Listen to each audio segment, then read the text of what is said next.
Yes, hello, this is Martha Guptill from CelebrityCharities.com, and we're at the 2014 Mid-Atlantic Nostalgia Convention in Hunt Valley Inn. And I'm here with Piper Laurie today, this wonderful actress of stage, screen, television, film, and an Emmy Award winner, Golden Globe winner, and 3-time Academy Award nominee.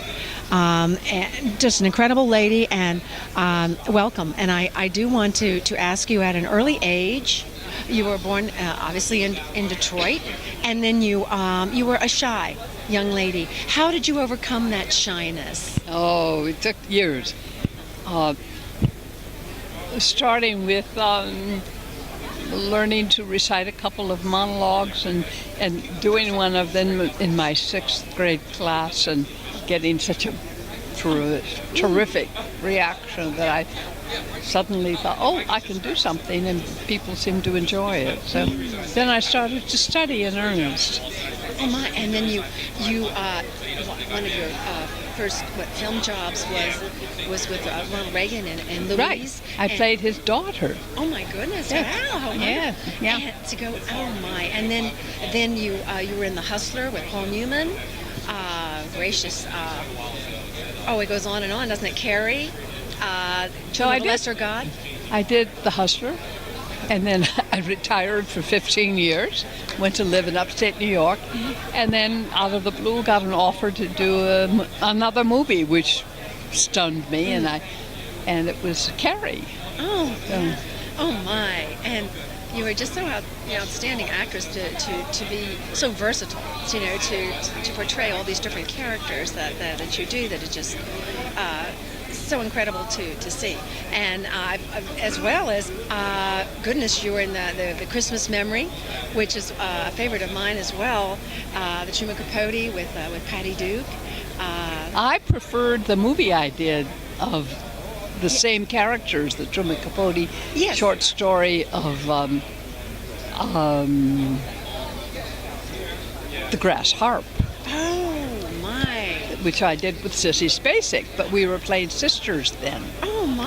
And we did it 20 years after we did Carrie.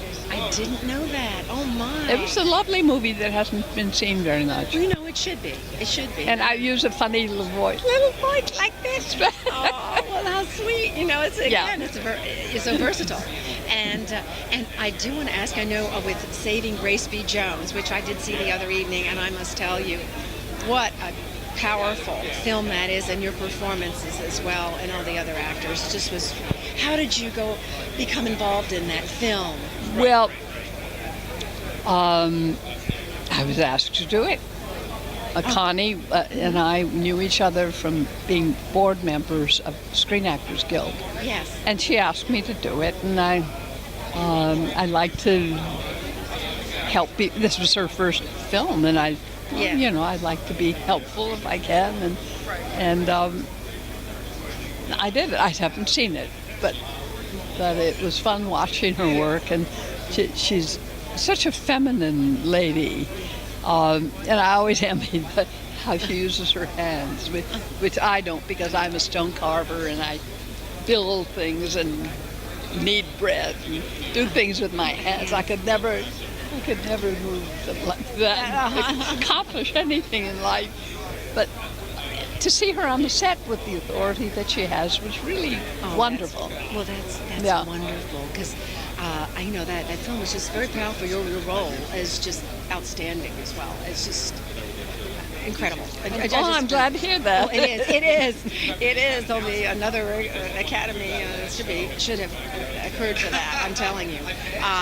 But other than your film work, you've done stage work, Playhouse 90 with Cliff Robertson, favorite of mine, and The Days of Wine and Roses, and the stage work. Now, how does your stage work compare with preparing for that and preparing for for your Emmy Award winning Promise, where it is a Hallmark?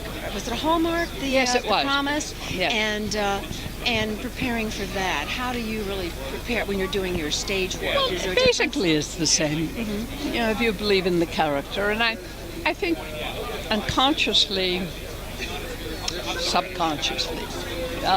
There's a difference in projection, the size of it, but it basically is the same thing.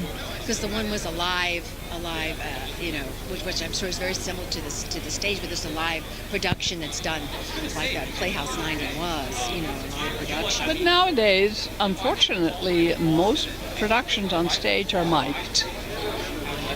That's incredible to me, and they don't need it. Many of them. I just did, just about 6 months ago, my first onstage musical. I did Madame Armfeld in Little Night Music. Oh, my. And Stephanie Zimbalist played Desiree. And Patrick Cassidy played the lover, and a wonderful singer, Jordan Miller, played Carl Magnus, and it was a terrific cast with brilliant singers. And there I was just singing my song and having live music. It was thrilling. Oh my! Yeah, that's certainly fascinating. Something else to add to the other versatile roles that you've had. I mean, to have that. And I do want to ask you about.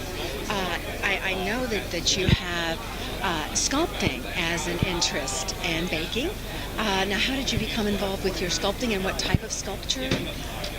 Well, I always painted and drawn my whole life. When I was a child, I went to art school in the summertime. I took the bus to the Otis Art Institute in Los Angeles. And so that's kind of in my background and what I favored in school. So when I was, during my period of retirement, those 15 years that I was married and was living in Manhattan, I had a lot of time. I was married to a film critic, and I just decided to go to the Art Students League to get a refresher course in drawing, and discovered one day a sign in the hallway that said sculpture class and an arrow, and I followed the arrow down the stairs, and I heard this beautiful music.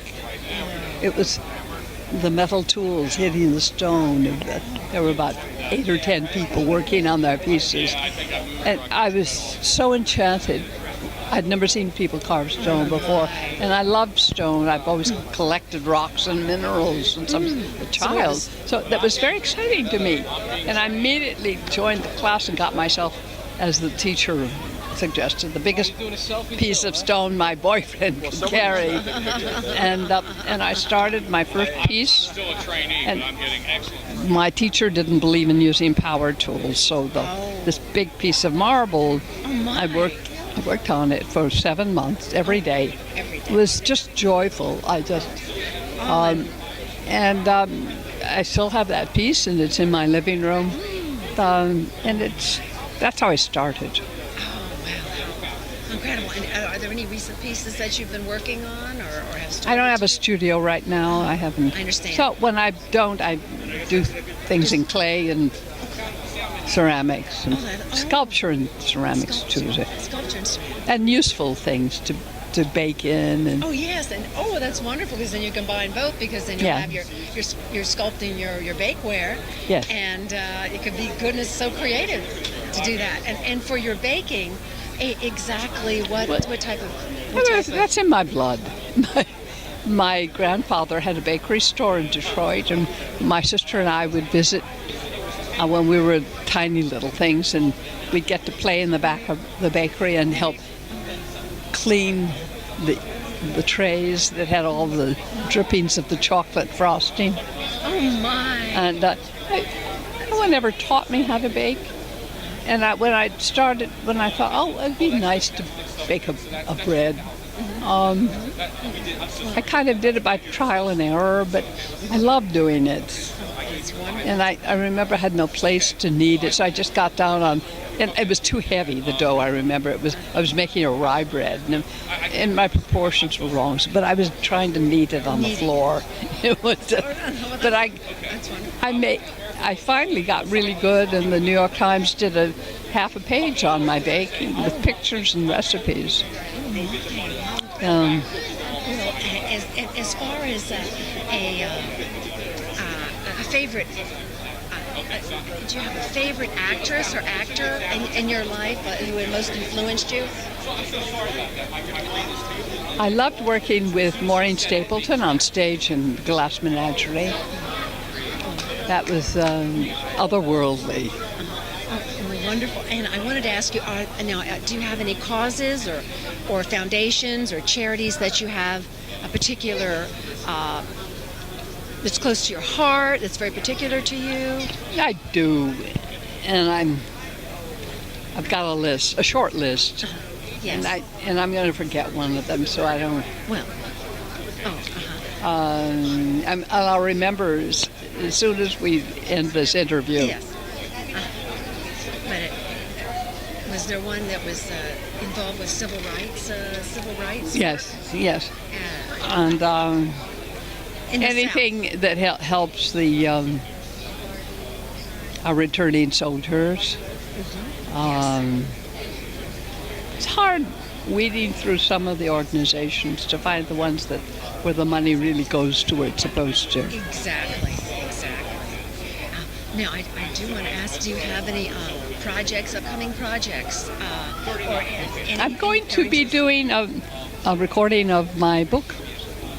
Oh, yes. Your autobiography. Yes. Yes. And the name of your autobiography, if you would tell me, please? Now, what is it called? Learning to Live Out Loud. So you're going to be doing the recording for that? Yes. The audio. Yeah, that'd be Yes. wonderful. That'd be wonderful. And everyone will look forward to that. It seems appropriate since I wrote it myself without a ghostwriter. Well, that's excellent. So, and we'll just any contact information for you. And how would one contact you? Do you have a website or? Oh, I don't know. No, I don't. I'm not on. I may be on Facebook, but it's not my Facebook. Well, I do want to thank you so much because you're such an incredibly talented lady, and Thank you. And it's such a pleasure for me and Thank a privilege you. to I speak with enjoyed you it. today.